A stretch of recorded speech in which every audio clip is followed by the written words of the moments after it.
I've been with Incite for a couple of years. I actually found them through one of my attorneys that works with me. He's been a friend of one of John Briggs at Incite Tax for a long time.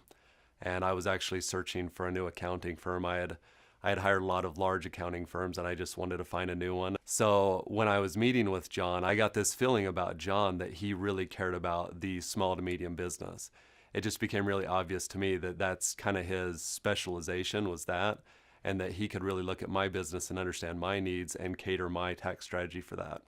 A number of times I've been able to get a hold of Incite, whether it's John or anyone else, and actually get advice. So I'll be structuring a transaction for a client that's looking to sell their business and they want to know the right tax strategy for that. And so I'll get a hold of someone and then they'll write me back or call me and we'll talk through a tax strategy that really benefits them and then allows them to move those assets, the cash proceeds or whatever from the sale, and do a lot more with it. So that happens for my clients. And then for myself, anytime, whether I recently opened the office in San Antonio.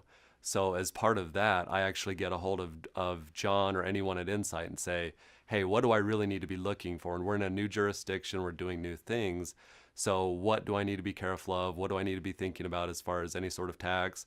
What benefits can I get? Because, in certain jurisdictions, there's a lot of tax benefits that otherwise you may not know about. I would absolutely recommend Incite Tax.